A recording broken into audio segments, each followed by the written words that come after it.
Bien, retomando entonces el tema, yo decía los adentros están en crisis, ¿no?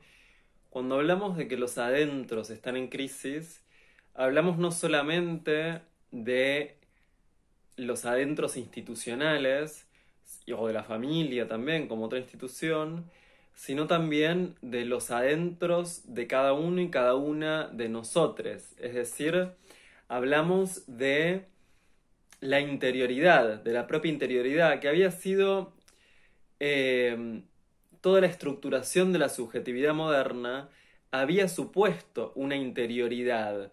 ¿Por qué? Porque el sujeto disciplinario que se construyó durante la edad moderna, durante las sociedades disciplinarias, vamos a decir con este texto, suponía una interioridad. ¿Por qué? Porque para que alguien tenga disciplina, tiene que poder de alguna forma ser un sujeto autocentrado, gobernarse a sí mismo,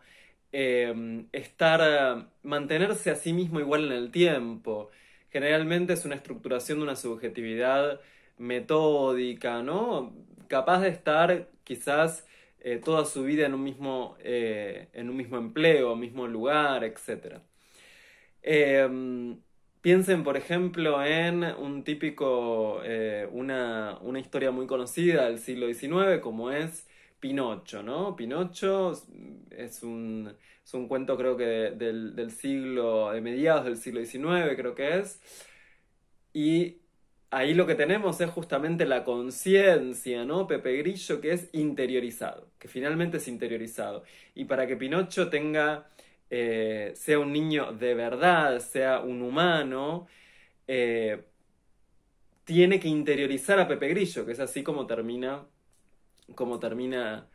el cuento, es decir, lo interioriza a Pepe Grillo. Eh, Ahora bien, esa interioridad está en crisis. ¿Por qué está en crisis esa interioridad? Bueno, está en crisis porque todas nuestras tecnologías hoy nos invitan permanentemente a estar exteriorizándonos. Hoy no hay recurso más valioso que la información y ese recurso lo estamos produciendo todo el tiempo porque estamos llamados permanentemente a exteriorizarnos. De modo que lo que antes podían ser incluso dispositivos como el del diario íntimo, por ejemplo, o momentos de repliegue en el cual una estuviera consigo mismo, con su propia conciencia, esos eran los mecanismos que permitían, o más bien los dispositivos, que permitían la construcción de una interioridad. Eso ahora ha entrado en crisis en las sociedades de control. Ahora bien, esa interioridad también, que era necesaria para construir al sujeto moderno, también era contigua, digamos, implicaba también la construcción de una culpabilidad en buena medida. Eh, Como un método de normalización, ¿no? La culpa como un método de normalización, la culpa como un método, o como una estrategia más bien, para la culpa y el miedo, ¿no? Para construir personalidades bastante rígidas, con una emocionalidad tendiente a reprimir la emocionalidad. Hoy fijémonos que al contrario, la emocionalidad, lejos de reprimirse, se apela permanentemente a la emocionalidad. Tenemos las neurociencias que no paran de hablar de las emociones. Hay una especie de capitalización de la emoción en el capitalismo actual, ¿no? Fijémonos en los emoticones, ¿no? Hay algo en donde el marketing actual apela a las emociones, es decir, que apela a la volatilidad, lo contrario a lo que era en el modo de producción anterior y en la forma de producir subjetividades de las sociedades disciplinarias que intentaban reprimir la emocionalidad. Entonces, bien, cuando hablamos de la crisis de los adentros, hablamos de todas estas crisis y hablamos también de una transformación en el plano, en la dimensión de lo subjetivo, de cómo en cada época se va mutando la construcción de las subjetividades. La construcción de la subjetividad de la sociedad disciplinaria tenía que ver con crear un sujeto productivo. Ahora el eje de la producción de subjetividad va a variar y ya no se va a tratar tanto de crear un sujeto productivo económicamente y obediente políticamente, sino que se va a tratar de crear sujetos que sean consumidores controlados. Es decir, se pasa el foco de la producción al consumo. ¿Cómo está ligado esto con procesos económicos más globales? ¿No? Es decir, la producción de la subjetividad de cada época está ligada con procesos económicos que son más globales. Bueno, hay una mutación del capitalismo que podemos ubicar que comienza sobre todo fuertemente en la década del 70 del siglo pasado, que es contemporánea a un proceso de financiarización del capital, un proceso que comienza con la relocalización de muchas empresas aunque Deleuze no lo llame así, lo voy a llamar así, del primer mundo, de los países centrales, empresas europeas y empresas norteamericanas, que empiezan a mandar su producción al tercer mundo, a los países periféricos, buscando sobre todo empleo más barato, ¿sí? O mano de obra más barata. Por eso ahí eso es contemporáneo a, por ejemplo, cuando comprábamos todas cosas made in Taiwán y qué sé yo, made in Hong Kong, todos países del sudeste asiático, porque el sudeste asiático justamente creció mucho en este proceso, con las relocalizaciones de muchas empresas que mandaban su producción al tercer mundo. Ahora bien, eso obviamente crea en un primer momento mucho desempleo en el primer mundo, porque muchas fábricas que daban empleo en el primer mundo mandan su producción al tercer mundo. Ahora bien, ¿cómo se proyecta a partir de ahí Europa y Estados Unidos? Se proyectan como países que van a basar su economía sobre todo ya no en la producción, o no preferentemente en la producción, sino en la instancia del servicio, es decir, ya no en la instancia de la producción, sino en la instancia de la venta de los productos. Es decir, que van a mutar a ser una economía sobre todo de servicios.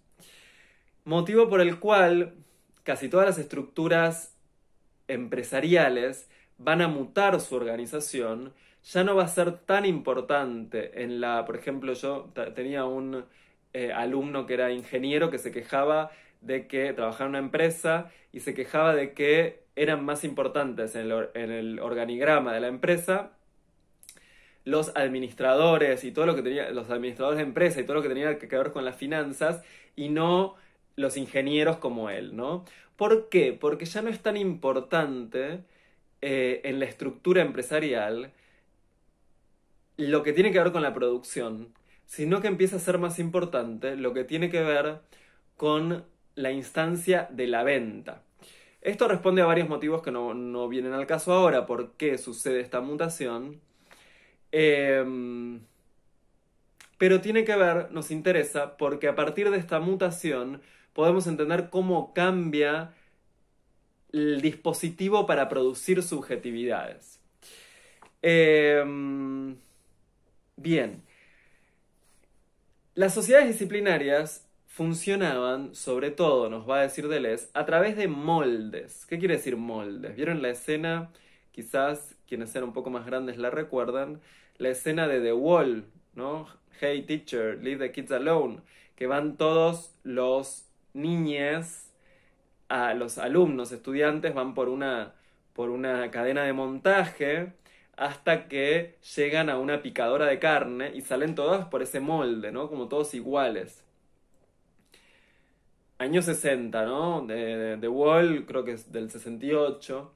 Están mostrando la lógica de una sociedad disciplinaria. Todos salen uniformados, ¿no? Todos salen igual, pasan por moldes. Sin embargo, estas nuevas sociedades disciplinarias no se van a basar en moldes, sino que van a utilizar otra estrategia, que es la modulación. Ya no el molde, todos iguales, sino la modulación. Por eso dice Deleuze que operan como con una lógica serpenteante, serpentean. ¿Por qué? Porque la modulación, piensen en los gráficos, ¿no? Por ejemplo, como muchas empresas construyen los gráficos de productividad para incluso cada empleado, ¿no? Cada empleado en las grandes empresas tiene su gráfico de cómo va variando su productividad. Eso es una modulación, ¿no? Porque lo que nos va mostrando ese gráfico es una frecuencia modulada. ¿Qué quiere decir esto? Que la modulación ya se adapta a la productividad de cada persona. Se adapta a la productividad de cada persona. Por eso antes, generalmente en una empresa, bueno, a mismo rango, a mismo cargo o a mismo nivel, los sueldos eran iguales o parecidos. Ahora la modulación va a ser variar los salarios según la productividad de cada quien. ¿Sí? Es decir, que también hay un haz continuo de energía. Las empresas se transforman en máquina de angustia y máquina de placer, porque uno se ve ante la posibilidad de estar produciendo cada vez más y ganar cada vez más, pero eso al mismo tiempo genera angustia. Motivo por el cual entonces tenemos los moldes de las sociedades disciplinarias que van a pasar a una modulación. La cárcel, que era la institución emblemática de la sociedad disciplinaria, eso va a mutar y la institución emblemática va a ser la empresa. Eso quiere decir que hay otras instituciones que van a copiar el tipo de gestión de la empresa. Eso lo vemos en todos lados. Hospitales que han tomado formas de evaluación de las empresas, formas de evaluación de productividad de las empresas, escuelas mismo también, universidades, bueno, casi todas las instituciones. Entonces el foco ha pasado del productor disciplinado al consumidor controlado. Y si el productor disciplinado suponía la construcción de una interioridad, el consumidor controlado va a ser un control que se ejerce desde fuera, ¿no? Como cuando, por ejemplo, de pronto hay un Black Friday, Black Monday o no sé qué, bueno, los descuentos y no sé qué. Se quiere intervenir sobre la conducta de la gente desde fuera. Ya no es una disciplina que entra desde adentro o que es interiorizada más bien, sino que se busca a alguien que sea precisamente bastante volátil, suficientemente volátil como para dejarse atravesar o ser influenciado por las corrientes de el marketing, etc. Entonces un consumidor controlado depende de un control ejercido desde fuera y supone un sujeto bien volátil. Esto trae, obviamente, Deleuze va a hablar, van a ver, de un concepto que es el de dividuo. En vez de individuo, el de dividuo. Uno se encuentra en este régimen, la subjetividad, produce más bien dividuos que individuos. Es decir, uno se encuentra casi como siendo amo y esclavo al mismo tiempo, ¿no? Porque se nos dice que podemos, que somos nuestros propios emprendedores. Aún quienes trabajan en una empresa, se les dice que la creatividad y el dinamismo de la empresa depende de ellos. Motivo por el cual somos amos y esclavos en nuestra propia interioridad. Hay una división, una escisión en la propia subjetividad. Porque al mismo tiempo, en las grandes estructuras laborales, en empresas o fábricas, tiende a alentarse la competencia, motivo por el cual ya no hay esa solidaridad de clase que permite también subjetivarse como individuo y colectivo al mismo tiempo, porque uno para subjetivarse como individuo al mismo tiempo supone la participación en un colectivo. Ahora cada quien está dividido en sí mismo y separado de los demás al mismo tiempo. Ha interiorizado el conflicto. Y el dispositivo de control en esta sociedad ya no es tanto, entonces, el encierro, sino que es la deuda. Paradójicamente, dice Deleuze, hoy estar endeudado es un símbolo de riqueza. ¿Quién accede a la deuda? ¿Quién tiene cierta sustentabilidad? Bueno, no es el caso. No es el caso de la economía argentina, que accedió a deuda aún sin ser sustentable. Pero bueno, en general, accede a la deuda quien todavía puede acceder. Aunque luego los límites se van a correr y se va a empezar a dar deuda por doquiera cualquiera, ¿no? Eso está detrás de las crisis, por ejemplo, inmobiliarias en Estados Unidos, que se corrió tanto los permisos para dar deuda que se dio deuda no sustentable. Bien, y por último, entonces, el mecanismo central de control es la deuda. ¿Por qué la deuda? Porque la deuda te mantiene también igual a vos mismo en el tiempo, igual a sí mismo en el tiempo. Porque si vos contraes una deuda a 35, 40 años, bueno, es posible, no digo que hipoteques tu vida, pero que durante mucho tiempo tengas que mantener cierto estilo de vida para poder pagar esa deuda. De modo tal que ya el mecanismo de control de las subjetividades no pasa tanto por esa interiorización de la disciplina, como por el condicionamiento externo de haber tomado una deuda. Hay, por último, dice Deleuze, una población que son demasiados para estar encerrados, pero demasiado pobres para estar endeudados. Demasiado pobres para estar endeudados. Estas sociedades son sociedades fuertemente desiguales, funcionan dejando una parte muy grande de la población fuera del circuito del mercado. Ahora el ser ya no pasa tanto incluso por el tener un trabajo, sino que pasa por acceder a determinados bienes de consumo. Pero hay una parte de la población que no puede acceder a esos bienes de consumo. Y que al mismo tiempo muchas veces queda fuera de las instituciones de encierro. Es desde esas poblaciones que va a venir los estallidos, los posibles estallidos del sistema. Es desde los excluidos, que también están excluidos del mercado financiero y de poder tomar deuda, de donde podemos esperar que haya ciertas rupturas, que haya ciertas líneas de fuga de este sistema.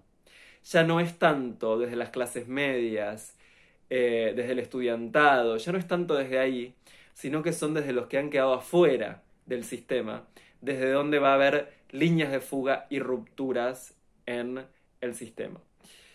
Bien, por último, el alma de esta sociedad de control, que es el alma de las empresas, es el marketing, dice Deleuze. Esta nueva generación tiene que comprender para qué está siendo usada por las herramientas del marketing. Bien, creo que no me queda nada. Espero que les haya servido el video y nos vemos la próxima.